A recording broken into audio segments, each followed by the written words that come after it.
Hello, my name is Andrew Cypert, and welcome to South Bay Pulse. Over the last 2 weeks, I've been hanging out at Cinequest Film Festival here in San Jose.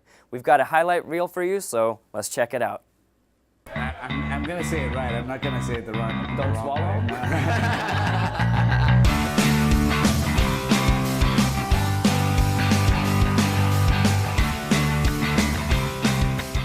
Creed Moria!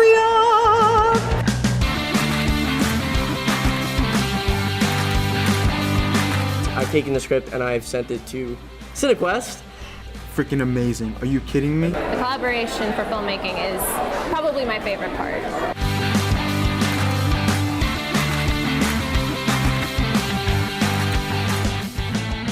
My feature was a labor of love. I've been working on it for the last couple of years, and I'm so happy to be premiering it at Cinequest. I've never done anything like this. Yeah.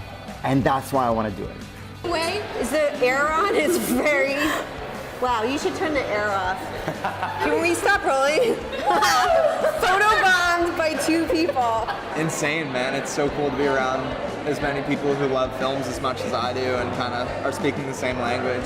Cinequest is about relationships. That's what filmmaking is, people. No, it's about relationships. No, I know. If you don't have relationships, you're not going to have anything. All about connections. Good to meet you. Wait, what? I love it. Just knock it out of the park. And then... That was an incredible past 2 weeks. I mean, that was one of the greatest learning experiences that I've ever had, and honestly, one of the greatest movie-going experiences I've ever had. So I'm joined here today with co-founders Kathleen Powell and Halfdan Hussey, who are the co-founders of Cinequest. So thank you guys so much for joining us today. Thank you, Andrew. You're welcome. Thank you. So have you guys ever done anything, like any kind of talk show like this for Cinequest? Yeah, we do it quite frequently. It's called I Talk and Kathleen Doesn't Listen. Every day at Cinequest, but no formal show of our own. Okay. But we did do, though, we've done something called Inside Cinequest for a few years. We had the first daily digital newscast that was live, and every day we did a talk show and the highlights. So that was amazing because we had to produce that and turn it around every day and then send it to the Globe. So, Wow. yeah. It's hard to do, though, when you're in the middle of the event and you've got over 300 events occurring, from world premieres to U.S. premieres to parties to breakfasts, lunches. There's so much going on, and so it's hard to do that daily live show like we had in the past. So I just, because it's been going on for 26 years now, which is very impressive. I just wanted to know how Cinequest began. Like, where were you guys coming from? What did you want to do with Cinequest? Well, so Halfdan and I met when I was in graduate school, and he was making a feature film called He's Still There. And a friend of his was a colleague of mine and introduced us, and they needed a producer for the film, and so I got involved with that film. It went on to the Venice Film Festival in Italy, and we were young filmmakers and had this incredible time being hosted in the oldest film festival in the world, in just such a glorious place where audiences so appreciate the work of the artist and what they're trying to say and the story they're telling. And at that moment, we knew we wanted to build a company that would empower filmmakers, empower artists, empower youth, and help them on their journey to be successful. And so that's what inspired us to create Cinequest. Wow. And so it's insane because it's so big now. I can't even imagine what it was 26 years ago. Like, how did you guys get the money together and all the organization back then? Well, it wasn't easy. We started off, Kathleen said we had $20,000 the first year, which was not much money to put on a big event, a major event. It was a long weekend, 3.5 days. It was very successful in terms of the quality, and it encouraged us. But it was also a time where a lot of people told us it will fail. Don't do this. It's a total waste of your time. Do not create a culture meets technology experience and company in the Silicon Valley. Go build another company. Kathleen, you can run any company in the world. Why are you doing this? But we had a passion for it, and we believed it would grow and be successful eventually, and that happened. So the formative years were very, very challenging, but it grew and grew, and then after years 8, 9, and 10, it just soared. Yeah. It was very difficult those first few years because, like Halfdan said, the challenge of people saying it's not going to work. And how do you build an audience when you have very little resources? And it's something, like with anything, when you build a great company or build a product or make a film or create a piece of art, you've got to have that persistence and, just that drive and passion within yourself to be successful. And, it takes time. And the time part, because we're very used to in our society now that it comes quick. People want, hey, I'm 22, I want this to work out in 2 years, or, that was certainly me as well when we founded Cinequest. But sometimes things take a while. Sometimes things go very successful very quick, and other times you got to stick to it for a long time. And so for us, it was always encouraging, but really it was the last decade where Cinequest really went to a whole nother level. Did you guys ever think that? Did you guys ever kind of lose hope that it wasn't going to work out, or did you just keep sticking through? I don't think we ever lost hope. We're both very driven people and are committed when we put our minds to things to make something successful. So I don't think we ever lost hope, but there certainly were challenging times. We'd have our breaking moments where we would both say, okay, this is it. You'd get rest and you'd, regroup and you'd rethink about all the great things that happened and all those that you helped. It's like, okay, you got to keep going, And so it's been probably about 7 or 8 years since we've said that. But certainly, when, be it, remember, when Silicon Valley and corporations struggle with finances or maybe a company goes under and they were a big supporter of Cinequest or they were acquired by somebody else, and you have to regroup and you have to figure out, okay, now where am I going to get that support from, or venues, for example, venues. We're super lucky with having 3 great locations now in downtown San Jose: the Camera Cinemas, the Hammer, which was formerly the Rep, and the California Theater. But it wasn't always like that. We were out in Saratoga, we were up in Palo Alto. We didn't have the venue space that we do today. So there's always challenges, but that's part of what we do, right? It's a dynamic, ever-changing landscape that from the artists that come in to those that sponsor to our venues to everything, and you work with it and you just go and make it successful. Yeah, but several times in the first couple of years I said to Kathleen, I'm out of here. We're bringing these amazing movies, these great technologies, and where are the people? Because I would fight and fight to get people to show up. And then now, 105,000 people, great attendance even at 2 p.m. on a Tuesday afternoon. It's so encouraging. So it's just really exciting to see that growth. Yeah, and so with having the 3 movie theaters, is that why you decided to hold Cinequest in San Jose? Because I've always wondered why hold it in this city. I mean, it's got a big population, yeah, but for a world premiere movie festival, why hold it in San Jose? Because when we were picking a location to locate our company, we didn't want to do Los Angeles. Mm-hmm. And we wanted, because we're film producers and directors and writers, and Kathleen's an engineer, and we have this company, and we decided on San Jose because it was in the Silicon Valley. We knew that this is a place where art could meet the creativity of the innovators, and that would be very exciting, and the diversity of the people is amazing here. Yeah. So we love this community, and we had some really nice venues to start, but it was just the Camera Cinemas. They were great and loyal from day one, but these great venues came online about 9-10 years ago. It's allowed us to really expand the scope of what we do. And now you have that incredible dynamic that happens, as you saw during the 13 days, where you come downtown, you park your car, you go to great restaurants, you go to a movie, you go to another venue, and it's all walkable. And so you're not taking shuttle buses, you're not getting back on the highway in traffic, and it creates this engagement with the businesses and each other that nowhere else in the world do you experience this at this type of event. I was going to say, yeah, because during the actual festival, it's kind of like downtown San Jose turns into its own city. Because, I mean, you've got all the soirees and all the Maverick meetups and all the theaters, and people are just going to the different places, and it becomes its own small, like, 5-block radius, like city, basically. Yeah. It's really cool, and I've never actually fully experienced San Jose the way that I have during Cinequest. So I thought that was really, really amazing. Yeah, we love that feeling of the globe converging in that little radius. It's really awesome.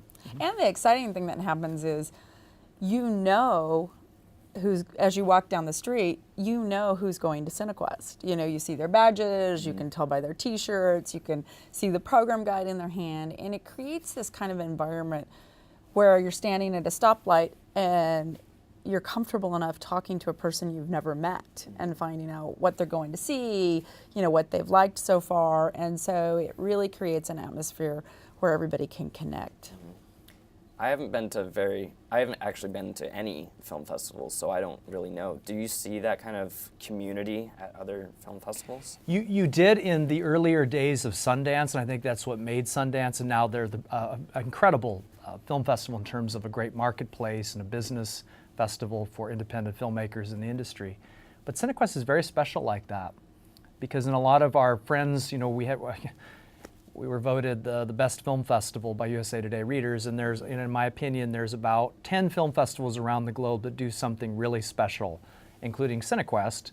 And of those, we are the one that has everything in the closest radius. So it allows us to do something we do very well, which is connect people, build unity, make sure that people are really cared for, and we want them to have a sense of community and new friends and people that they're going to build lives sometimes with, and friendships or work, and it doesn't have to be movies. Other times it's other types of companies. You know? It's very inspiring when you have that energy in a smaller radius. Otherwise, you're spending all that time that you're meeting people, you're spending it in Uber someplace, or, you know, grabbing a shuttle or getting in a subway. So how did this year's Cinequest compare to previous years? Oh my gosh, this year's Cinequest was incredible. We had record attendance. We had record number of filmmakers, of artists and innovators in town to participate. Of course, we had the Hammer Center online, so we had that additional venue back that's been missing for a couple of years. We had just incredible support from the community to create this dynamic that was just, it was the best, in our view, it was the best ever. We had the best team that worked on executing Cinequest this year. We had a great group of volunteers and sponsors. So it really was, we have to say without question, it was the best so far. And one thing we're known for is technology meets film. So this year the Barco 3-screen format went over great. Yeah, I love that. It was fun, right? And we had a year to produce movies for that format too, so it wasn't just, here's the technology, and guys, let's look at the technology, and here's how you, but audiences and artists could see the applications, and they could see, wow, you know, there's a short filmmaker that's making a film on poker, and how you could use these 3 screens in dynamic ways, past, present, future, and getting, so it worked out great. And that really plays with our position in the world of film events. You know, it's about the future of film. It's about how technology empowers artists to tell great stories and connect with audiences. And so with Barco Escape, we're looking at a format that's brand new. And these are the first artists that are creating content because of our partnership with Barco and Cinequest to find and empower filmmakers to say, take a stab, what would you do in this new kind of format? And it inspires the other artists that were here to say, okay, well, what would I do to create this format? And what is my experience as an audience member going to be like in the future when I go out to go to the theaters? And so that's exciting. That's exciting. Definitely. So what did you guys have any specific favorite movie or favorite part of Cinequest that happened this year? Technology is what we're known for, but my favorite parts of the Cinequest live experience are the inspiring ones. And so this year I thought that the Rita Moreno world premiere of Remember Me, which is a very funny movie, but to have a woman at 84 that's won every award known to human beings in the arts, plus the Medal of Freedom from our president. She was an amazing person to have as a guest, a Maverick Spirit Award winner. And then what she said, she was so vulnerable talking about what she's gone through during her life, feeling small as a child because of what people would say to her, and then having to build her esteem throughout her entire, and then coming to a place where she really appreciated who she was, a woman of passion and temper and some, imperfections. But it was just very inspiring to hear her talk about her life's journey, and at 84 to be so dynamic and young. I haven't met a 22-year-old that young in a long time. She's really powerful. So. Yeah, I have to say that was real exciting, and it was great that she came back on Encore Day when the film screened. Gavin was one of your favorites. Oh, Gavin Hood. Gavin Hood on opening night was just amazing. So, to have an artist that we showed his first film at Cinequest, we showed a second film of his, he wasn't able to attend those years, and now coming back with our opening night film was really incredible. And the thing I loved most about him is how he engaged with the audience and the excitement he had and the appreciation for what film festivals and events like Cinequest do to connect artists' work with audiences really gives them that start to then go on and create more. So he's somebody in the future we'd love to have back. His film was great, a great way to celebrate and launch opening night of the festival. But just as a human being, a really, really great person. And I thought it was awesome that the award he won with his first film at Cinequest helped him to launch his career. So another great experience for me wasn't a movie per se, but one of our filmmakers, and he said that what he loved about Cinequest compared to the other great film festivals is that at Cinequest, for him, he was meeting doers and audiences. He was connecting with people that really do something, not only the filmmakers here, but also the people of the Silicon Valley. They're not just showing up and kind of talking about things, but they're making some things happen, great things happen. And then the audiences are so special at Cinequest because they're very diverse, they're very engaged, they're super smart and wonderful people, and you get a real sense of how your movie's going to play in the real world, Yeah. And that's what I loved about it. I made more relationships in the past 2 weeks than I had in the past 2 months before That's those awesome. 2 weeks. So I was having a great time. And during the soirees, we actually were interviewing all of the producers, actors, and directors. Mm-hmm. And we got some great interviews with some standout films. So one of them was actually Gelo, the Portuguese world premiere film. Mm-hmm. And so we actually have a clip of that. So great. We'd like to roll that and watch it. Okay. I've been with you all day, and I'm never going to say it right. Gonzalo. You did. Oh, awesome. So you are the teacher in the story writing class, right? Yes. So do you act the way that your character does in real life? Or? Actually, I had a really cool response from my students because, that decision was based on economic factors. I'm a screenwriting professor. I had written a screenwriting professor into the script. Why get an actor when there's somebody that does that for a living every day? And to try to bring something from my own experience into the film. And it was cool because I thought that would be a good opportunity for my students.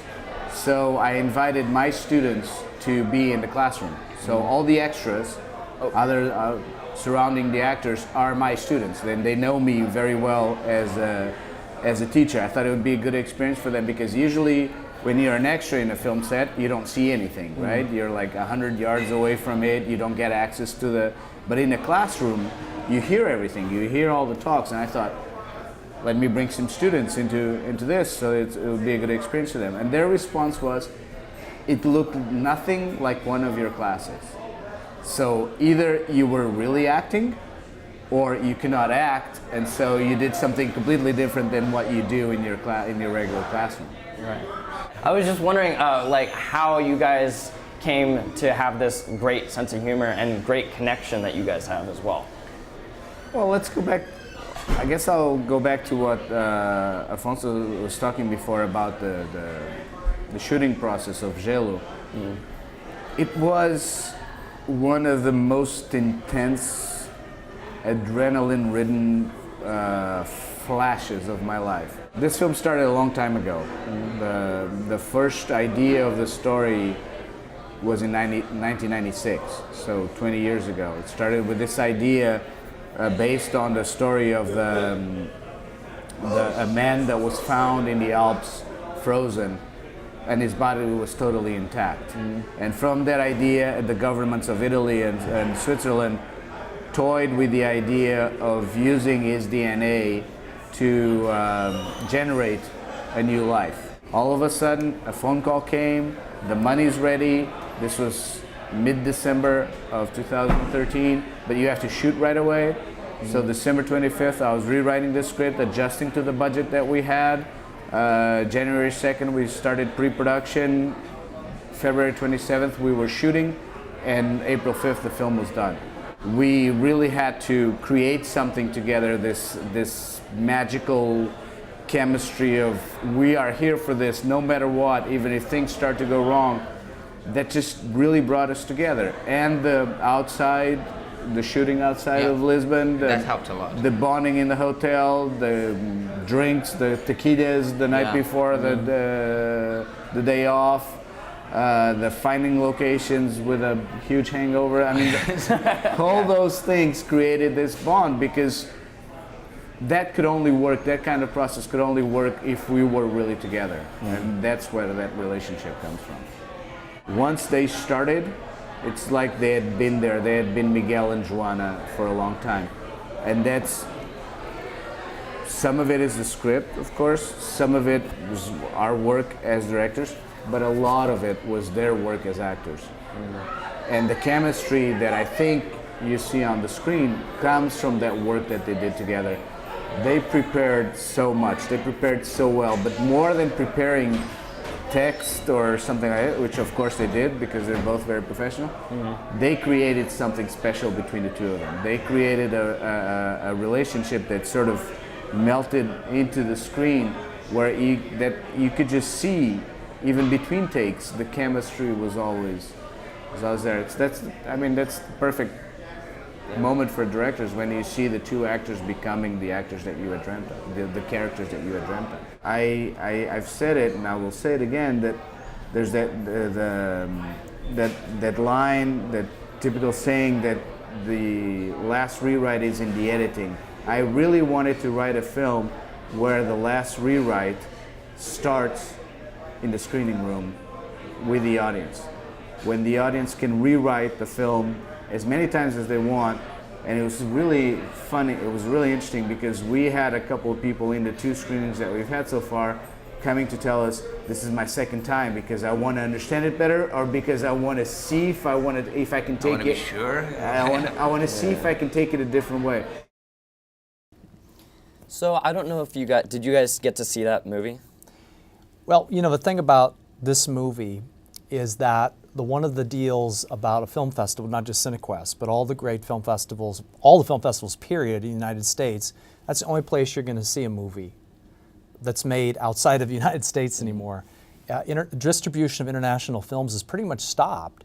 So it's so special, and when you watch an international film like this, it's really, you have to watch it in a theater with people, because the subtitles, they don't tend to play on Netflix and Amazon as well. So, we were proud to premiere the film, and the team was great, as you know. And but overall, just when you go to a film festival, check out those international movies. You get the perspective of the culture. You're not going to see it on Netflix. Yeah. And did you? That's just one of my favorite parts about Cinequest is, you think about this year having 50 different countries represented with films at Cinequest, and so these artists are coming from different walks of life, from different experiences. They have different things to share. And you have the opportunity to really walk in the shoes of someone else when you're at a festival like Cinequest, where you really can dive deep in and experience what it's like in another part of the world. So we just love, premiering films like this at Cinequest. And a film like Halo, you notice, I don't know if you did see the film or not, but the pacing of the international films too is usually a little bit less aggressive, so and a little bit more beautiful. So you have to let them breathe, and you saw even in that scene that we just showed with the kissing. It's like very beautiful. It's a kisser. It's like very beautiful, soft, and very sensual scene. So yeah. Well, like when I'm watching these kind of international films, I wish that I was able to speak the language that the film is in, because I want to get the full experience of not having to read the subtitles, because when I'm looking at the subtitles, I'm not fully paying attention to the actual movie, which is really heartbreaking for me, because Yellow is such an amazing film, and if it was a short film, it would have been in the Mindbenders category, because it just totally messes with you, but in like such a perfect way. That's one of the great things about being here in Silicon Valley is our community is so diverse. People live here from all over the world. And so whether it's a Korean film or a Chinese film or a film from Spain or Germany, you know, you have people in the audience that are from those countries and do speak the language, as well as people from many other communities. And you're right that if you're not fluent in the language, you don't necessarily understand some of the fluctuations and mannerisms of which people speak. But my worst story about this whole subtitling thing is one year, right before the screening, a film came in and it didn't have the subtitles on it, and it was a German film, and it was a very passionate movie. I think it was like a vampire love story, so it was this thriller. And I said, well, our only solution is we'll have this guy, we'll put a microphone and a speaker in the theater, and we'll have this gentleman read and translate simultaneously, which they do at other film festivals across the globe, but you have, you know, headsets on, and he'll do it. And he did this, and he was this seasoned gentleman that was very dry in his delivery. I love you. Like I really love you too. So the subtitle thing can be really tricky. Or we even today, we'll start playing the film, and sometimes it's so the technical issues of these movies, those subtitles don't play right. You're like, oh, what's going on? You know? Right.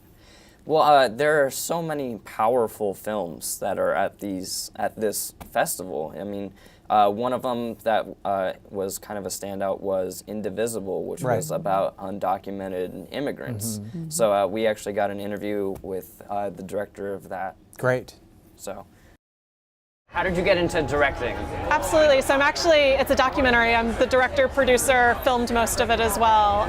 And I was really inspired to tell the story because back in 2013, Congress was introducing an immigration reform bill, and the media was covering it in numbers and statistics, but they weren't ever talking about the actual people at the heart of the debate, and I knew there were some really incredible human stories there. I don't have a background in filmmaking, but I just felt like these stories had to be told, so I picked up a camera, started following 3 amazing undocumented young adults who were fighting for the bill and also fighting to see their families again because they were deported. I was reaching out to lots of different groups who were fighting for the immigration reform bill, and little by little gained their trust, and finally was introduced to Hanata and Evelyn, 2 of the main characters in Indivisible, and then they introduced me to their friend Antonio. What was the feeling when you were shooting this film? Absolutely. So we started again right when Congress introduced a bill that would have reformed immigration in the United States, would have done a lot of great things, and we started with a lot of optimism. We all kind of thought the bill was going to pass, and suddenly 12 million people would have a pathway to citizenship. It would strengthen our economy, strengthen our country. But as the months ticked on, we realized, no, that the bill was passed in the Senate and then died in the House of Representatives. And it's hard when you're following real lives, and these, their lives would have been changed so much by the bill, and when the bill died, it's really hard to be in that reality with them. And then to see them pick themselves up and say, you know what, we're going to keep fighting, we're going to figure out a way to see our families, and they did it. So it's really a story of courage and strength. So what kind of feedback have you gotten from the audience? It's been really overwhelming. This is my first film and my first festival, so the first time I've seen it with audiences, and people have just been so just wonderful. They, it's a hard film, there's a lot of crying, but they, a lot of people come up afterwards and said, you know what, I was a hardcore conservative and this film changed my mind. A lot of people have said, I always thought we needed to build a bigger wall, and now I don't think that anymore. And a lot of people want to show it in their communities because they think there are people there that need to see it. So it's really beyond any expectation I could have had. It's been amazing.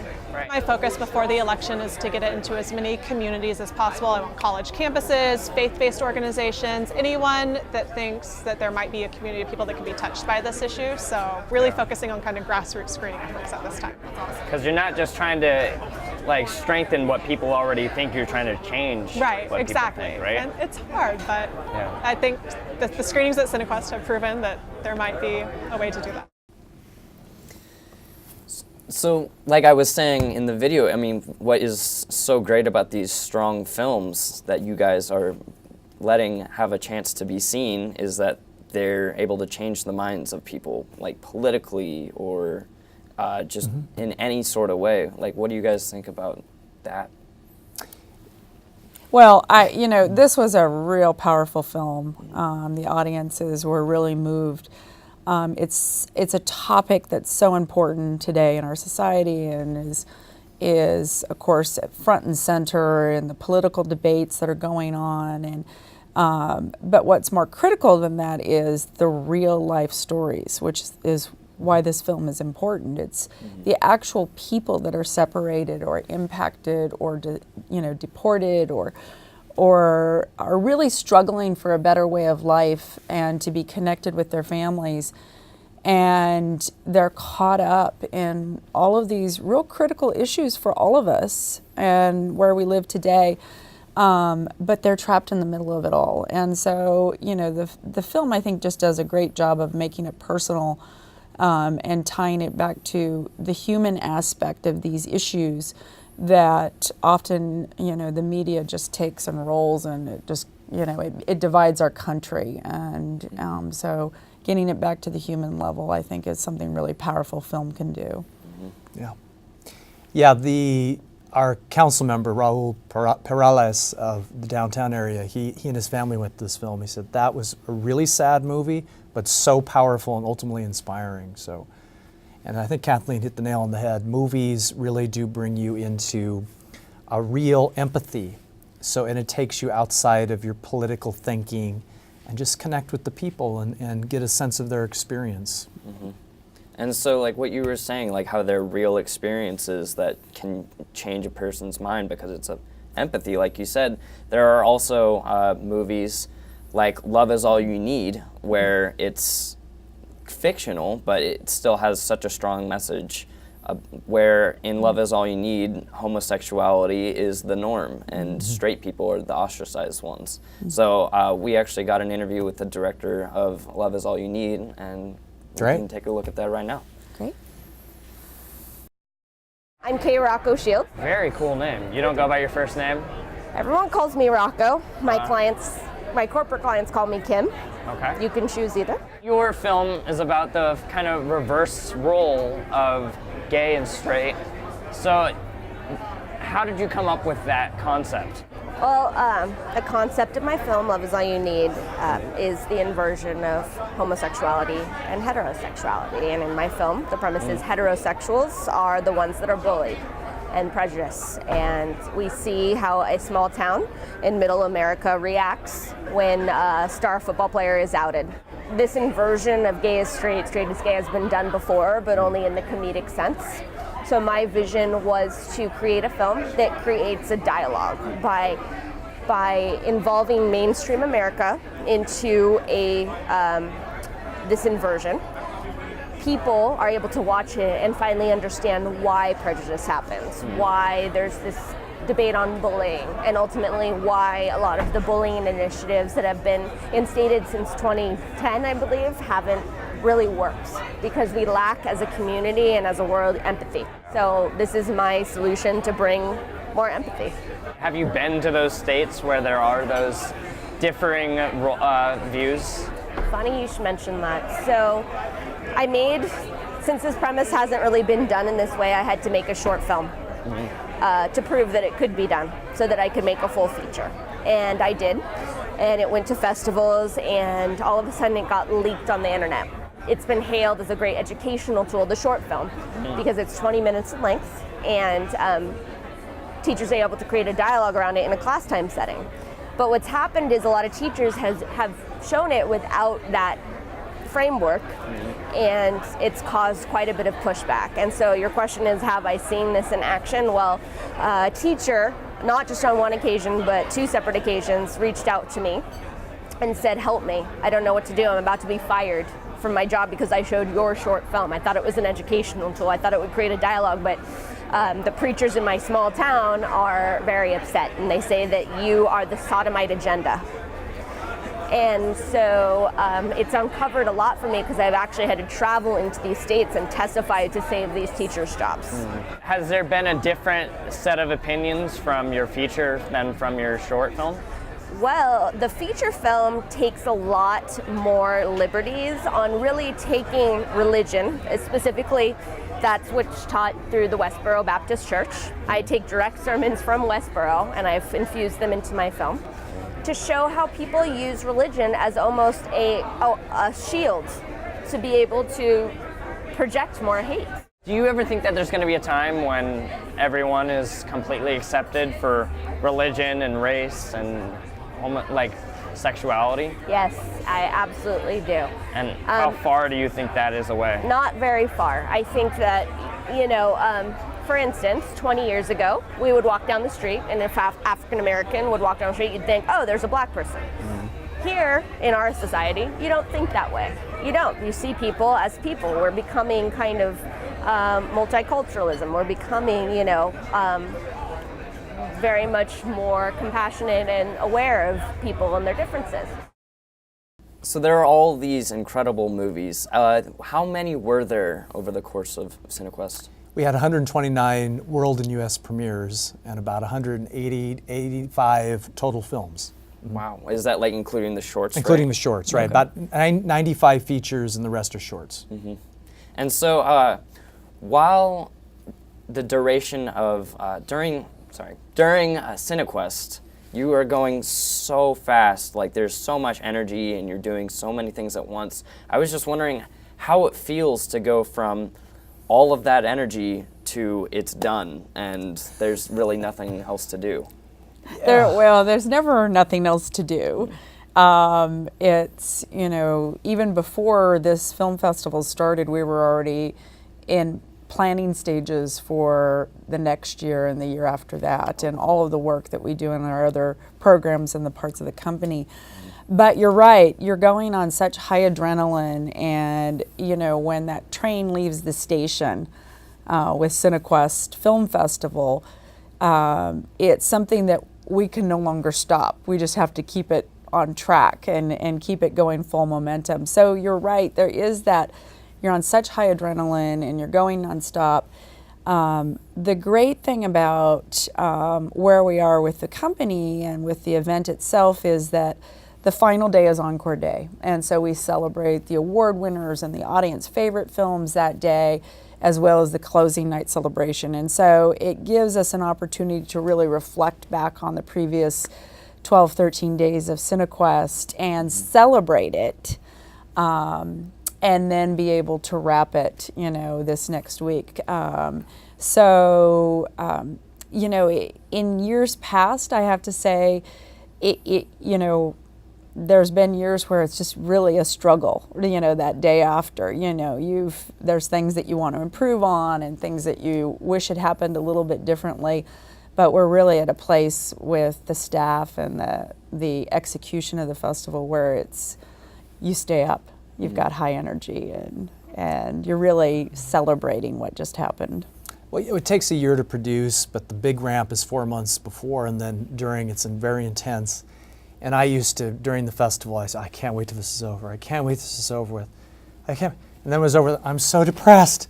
Everybody went home, and now what did we do? It took me a good week to get my nervous system back and to feel up again.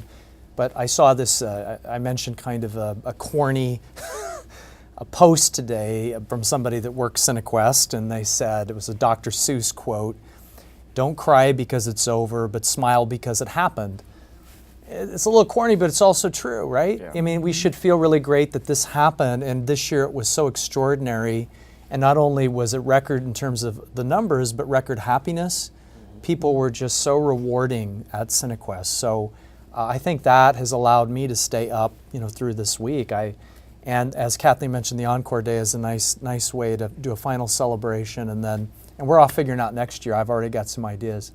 Yeah. So I treat it like eggnog. Like you kind of just look forward for the next year, right? Yeah. Right? So no, that's perfect. Yeah. And a huge you did it every day, A huge thank you to South Bay Pulse for coming out and really engaging with these artists that were in from all over the world and spending time with them to hear the personal sides of their stories and what they're doing in their lives. And it really makes it all that much more exciting and rewarding. Thank you. Thank you, Andrew. Thank you. Well, I mean, it was an absolute joy for me to be able to do that, because that's what I care about. I care about people's stories. So thank you so much, Kathleen. Thank you so much. Andrew, thanks. Thank you. And we'll hope see to you see again. you next year. Definitely. Absolutely. Cool. Thank you so much for stopping by South Bay Pulse. We hope that you enjoyed the show. Make sure to download the app on your tablet and follow us on Instagram and Facebook. And I will see you at Cinequest next year.